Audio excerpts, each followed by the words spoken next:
Hello everyone, जय हिंद। आज है 8 जून और आज के इस वीडियो में हम 8 जून से बनने वाले करंट अफेयर के सभी इंपॉर्टेंट क्वेश्चंस को कवर करेंगे। तो चलिए सबसे पहले रिवीजन करेंगे उन क्वेश्चंस का जो कि ऑलरेडी हम लोगों ने कल पढ़ रखा था। हमने पढ़ा था कि सूरीनाम जो कि साउथ अमेरिका का एक देश है, यहाँ का जो सर्वोच्च सम्मान है the grand order of the chain of yellow star, इससे सम्मानित की गई है प्रेसिडेंट द्रौपदी मुर्मू और ये ऑनर पाने वाली ये भारत की पहली व्यक्ति बनी है। अभी हाल ही में एडगर्स रिकेविक्स ये लातविया के राष्ट्रपति चुने गए हैं। आईयूसीएन का जो विश्व संरक्षण कांग्रेस है ये आयोजित किया जाएगा 2025 में, यूएई इसे होस्ट करेगा। फाइबर ऑप्टिक केबल परियोजना की शुरुआत रिसेंटली की है केरल ने। प्रधानमंत्री स्वनिधि मोबाइल ऐप ये हरदीप सिंह पुरी ने लॉन्च किया। भारत द्वारा करनाली जल विद्युत परियोजना की शुरुआत नेपाल में। पंजाब को ड्रग्स फ्री बनाने के लिए ऑपरेशन क्लीन की शुरुआत की गई है। और थाने में एशिया की सबसे बड़ी क्लस्टर विकास परियोजना की शुरुआत की गई है। 2023 में जारी 50 सबसे मूल्यवान भारतीय ब्रांड में टाटा कंसल्टेंसी सर्विस ये टॉप पर रही है। सभी क्वेश्चंस कल पढ़ लिए थे। इसका रिवीजन और पीडीएफ आपको कहाँ मिली थी? मेरे ऑफिशियल टेलीग्राम चैनल जो कि कल्याणी मैम ऑफिशियल है, उसे आप विजिट कर लें। चलिए शुरू करते हैं आज का हमारा पहला सवाल।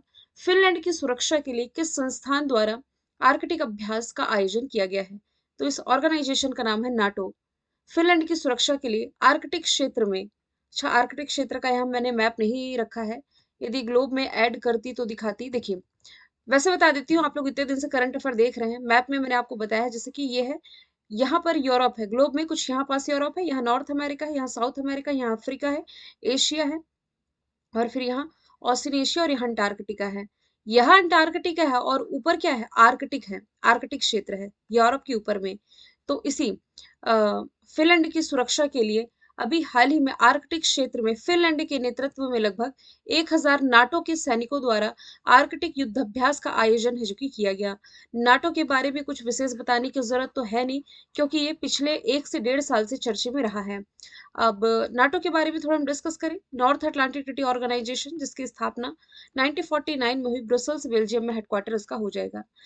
अब यदि हम बात करें अदर ऑर्गेनाइजेशन की, G20, तो G20 जो है ये यूरोपीय यूनियन और 19 देशों का समूह है। अच्छा, इस साल G20 होस्ट कौन कर रहा है?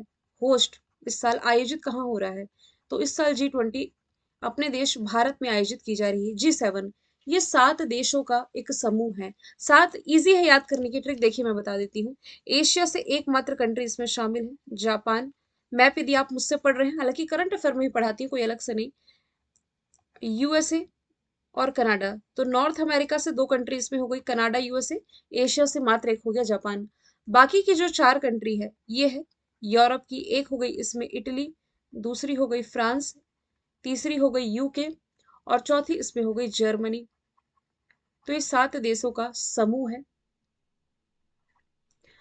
G7। और G7 इस साल होस्ट कौन कर रहा है? 2023 की मैं बात कर रही हूँ। तो इस साल का G7 होस्ट कर रहा है जापान के वर्तमान समय में प्रधानमंत्री कौन है? फूमियो किशिदा है। और इन्हीं फूमियो किशिदा के द्वारा प्राइम मिनिस्टर नरेंद्र मोदी को G7 समिट में मुख्य अतिथि के रूप में शामिल किया गया था, बुलाया गया था, और बाद में प्रधानमंत्री गए भी थे। कहाँ गए थे?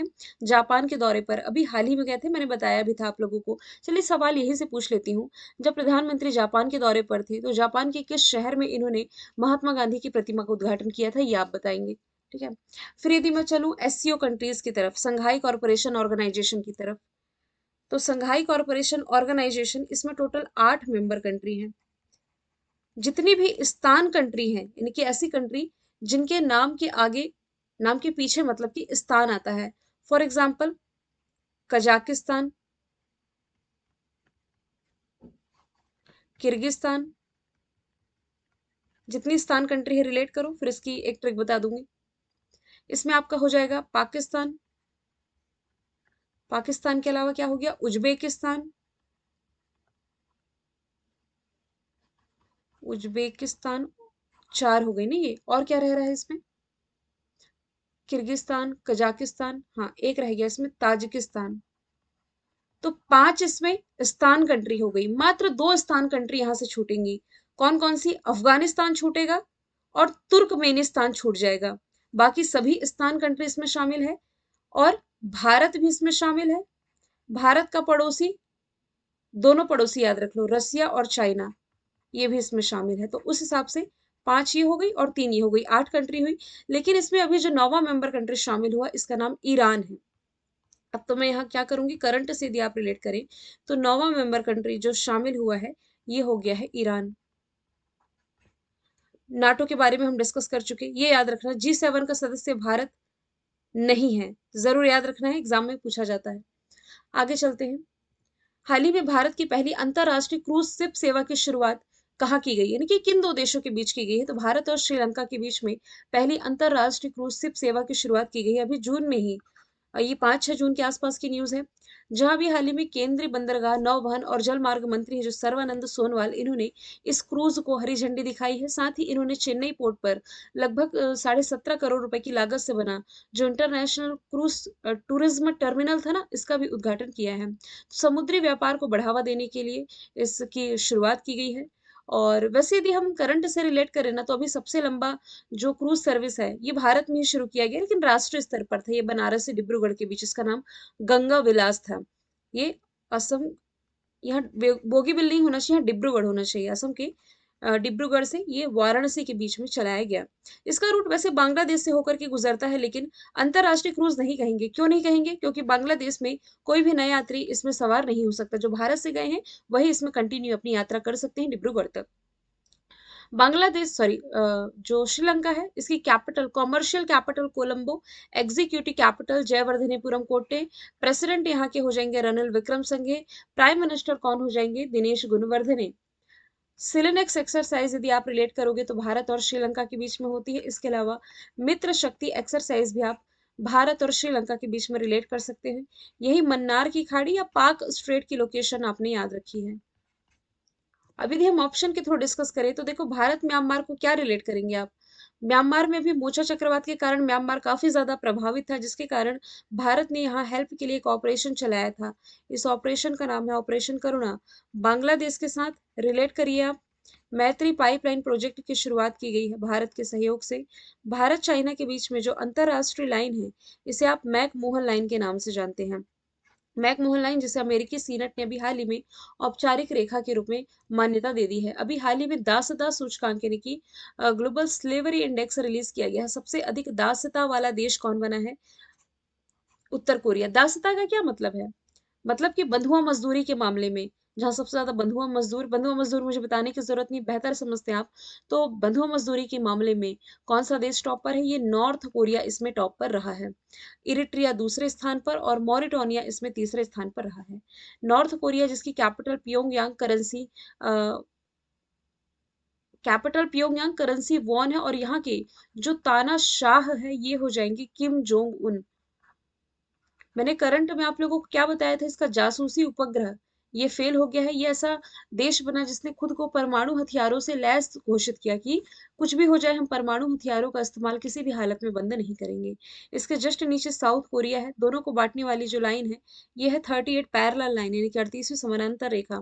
अफगानिस्तान ये ग्लोबल टेररिज्म इंडेक्स में टॉप पर है। आतंकवाद से सबसे अधिक प्रभावित जो देश है ये अफगानिस्तान है। इसमें इंडिया की रैंकिंग है 13वीं। फिनलैंड ये खुशहाली के मामले में यानी कि हैप्पीनेस के मामले में टॉप पर है। इंडिया की रैंकिंग 126 है। नॉर्वे ये प्रेस फ्रीडम इंडेक्स में टॉप पर है। ये 2023 की रैंकिंग बता रही हूँ, दोनों की कंफ्यूज नहीं होंगे। प्रेस फ्रीडम इंडेक्स में इंडिया अब 161 पोजीशन पर आ गया है। चलिए आगे चलते हैं। हाल ही में दुनिया का पहला 3D प्रिंटेड मंदिर किस राज्य में बनाया जा रहा है?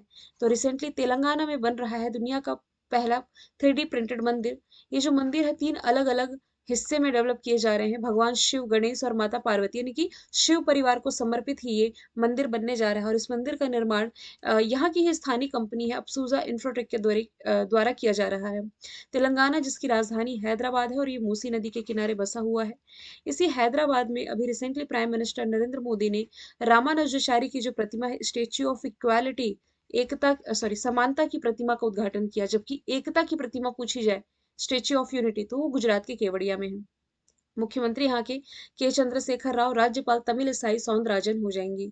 इसके अलावा आप क्या रिलेट कर सकते हैं तेलंगाना से? देखिए, अभी जनधन योजना में 100% कवरेज देने वाला राज्य ये यही बन गया है। ऑप्शन के थ्रू यदि हम डिस्कस करें ना, तो भारत का पहला जेंडर पार्क केरल में, केरल के कोझिकोड में, तमिलनाडु में भारत का पहला ऊर्जा द्वीप डेनमार्क के सहयोग से। अभी भारत का पहला 3D प्रिंटेड पोस्ट ऑफिस जो है ना, ये कर्नाटक के बैंगलोर में ही ओपन किया गया है। आगे चलते हैं। विश्व खाद्य सुरक्षा दिवस कब मनाया गया? तो ये हर साल 7 जून को मनाया जाता है। असुरक्षित भोजन से जुड़े स्वास्थ्य खतरों के बारे में अवेयरनेस लाने के लिए दिवस मनाया जाता है। इस बार इसका 5वां संस्करण है। थीम है खाद्य मानक बचाओ जीवन।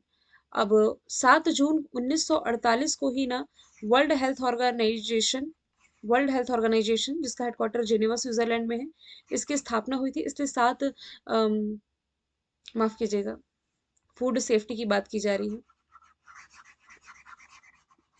मैं 7 अप्रैल 1948 रिलेट कर रही थी। चलिए उसे हम स्किप कर देते हैं। खाद्य सुरक्षा दिवस की बात की जा रही है ना, तो यहाँ से आप food safety, food security index relate करें।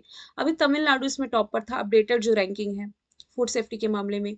5 जून को वर्ल्ड एनवायरमेंटल डे मनाया जाता है। 3 जून को बाइसिकल डे मनाया जाता है। 2 जून को तेलंगाना ने अपना स्थापना दिवस है जो कि ये मनाया है। आगे चलते हैं। ये भी इंपॉर्टेंट डे से रिलेटेड है। विश्व महासागर दिवस ये 8 जून को मनाया जाता है। विश्व महासागर दिवस खास तौर पर समुद्र की महत्वपूर्ण भूमिका का प्रचार प्रसार करने के पर्पज से मनाया जाता है पूरी दुनिया में 8 जून को। इस बार की थीम है गृह महासागर। 5 जून हमने डिस्कस कर लिया, 7 जून डिस्कस कर लिया। 1 जून को दुग्ध दिवस मनाया गया है। शहरों या विदेशों में काम करने वाले लोगों को अपने गांव के साथ फिर से जोड़ने के लिए, मतलब गांव के ऐसे लोग जो अपने रोजी रोटी के चलते गांव छोड़ करके चले गए हैं, बड़े बड़े शहरों में शिफ्ट हो गए हैं या विदेश चले गए हैं, तो फिर से अपने गांवों के साथ जोड़ने के लिए अभी हाल ही में मातृभूमि योजना लेकर के आ गई है उत्तर प्रदेश गवर्नमेंट। तो इस योजना के तहत ग्रामीण क्षेत्रों के विकास में राज्य के लोगों की भी बराबरी होगी, यानी कि पूरी तरह से इन्हें हिस्सेदारी दी जा रही है। और विकास कार्यों के लिए 50% राशि सरकार द्वारा वहन किया जाएगा और शेष 50% स्वयं ही व्यक्ति को वहन करना होगा। उत्तर प्रदेश जिसकी राजधानी हो जाएगी लखनऊ, लखनऊ बसा हुआ है गोमती नदी के किनारे। रक्षा मंत्री राजनाथ सिंह जी का निर्वाचन क्षेत्र है। बाबा बुलडोजर योगी आदित्यनाथ यहाँ की मुख्यमंत्री हैं। राज्यपाल यहाँ की आनंदीबेन पटेल हो जाएंगी। यहाँ से आपको रिलेट करना है Pilibhit tiger reserve. Pilibhit tiger reserve क्यों चर्चे में था? क्योंकि ये भारत का 53वां टाइगर रिजर्व बना है, 53rd क्रम का। इसके अलावा अमनगढ़ है, दुधवा है। अभी एक रानीपुर वाइल्ड लाइफ सेंचुरी, ये उत्तर प्रदेश का चौथा टाइगर रिजर्व बना है, याद रखेंगे आप लोग। और बच्चों के लिए डिजिटल हेल्थ कार्ड जारी करने वाला जो भारत का पहला राज्य बना है, ये कौन बन गया है? तो ये उत्तर प्रदेश ही बन गया है। और इसके अलावा आप क्या रिलेट करेंगे उत्तर प्रदेश से रिलेट करके? सबसे ज़्यादा ई व्हीकल का रजिस्ट्रेशन यही किया गया है। ऑनलाइन गेमिंग के मामले में जो राज्य टॉप पर है ये उत्तर प्रदेश ही है।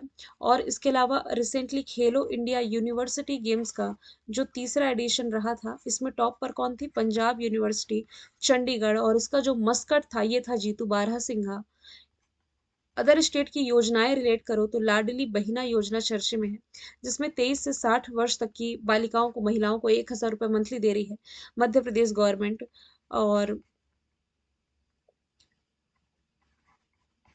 आवास योजना अभी ओडिशा की चर्चे में है। राजस्थान चिरंजीवी स्वास्थ्य योजना लागू करने वाला, मतलब चिरंजीवी स्वास्थ्य योजना इसने लॉन्च की है। इसके अलावा आप ये भी रिलेट कर सकते हैं कि राजस्थान जो है राइट टू हेल्थ बिल लाने वाला भारत का पहला राज्य भी है। आगे चलते हैं। किस बैंक ने बैंगलोर में प्रोजेक्ट कुबेर की शुरुआत की है?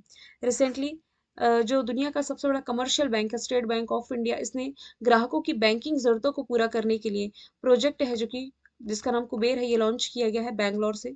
लेन देन बैंकिंग हब कॉर्पोरेट गैर कॉर्पोरेट ग्राहकों को ये सेवा प्रदान करेगा। उन्हें खाता खोलने से लेकर के एसबीआई के डिजिटल प्लेटफॉर्म तक जोड़ने में ये वन स्टॉप सोल्यूशन के रूप में मदद करेगा। स्टेट बैंक ऑफ इंडिया जिसकी स्थापना 1955 में हुई, मुंबई महाराष्ट्र में हेडक्वार्टर, दिनेश कुमार खारा इसके अध्यक्ष हो जाएंगे। आरबीआई के बारे में बात करूं तो 1 अप्रैल 1935 इसका फॉर्मेशन ईयर है, मुंबई महाराष्ट्र हेडक्वार्टर है। और अभी वर्तमान में इसके जो गवर्नर है शक्तिकांत दास हैं। और पंजाब नेशनल बैंक की यदि मैं बात करूं तो इसका फॉर्मेशन ईयर हो जाएगा 1894। हेडक्वार्टर इसका हो जाएगा नई दिल्ली में। और इसके जो एमडी सीईओ अतुल कुमार गोयल है। आईसीआईसीआई बैंक 1994 इसका फॉर्मेशन ईयर है और मुंबई महाराष्ट्र इसका हेडक्वार्टर है। इसके जो सीईओ है एमडी सीईओ संदीप बख्शी हो जाएंगे।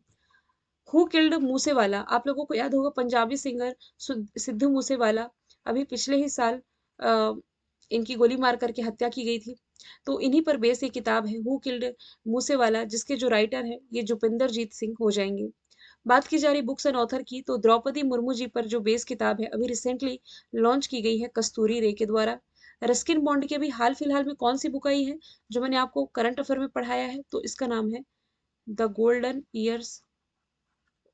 गीतांजलि श्री की रचना है टॉम्ब ऑफ सैंड, जिसके लिए इन्होंने पिछले साल का अंतर्राष्ट्रीय बुकर पुरस्कार 2022 जीता। सवाल आपसे मैं ये भी पूछना चाहूंगी कि 2023 का अंतर्राष्ट्रीय बुकर पुरस्कार जीता किसने है, क्योंकि पढ़ा चुकी हूँ। लास्ट का प्रश्न रिवीजन वाला है।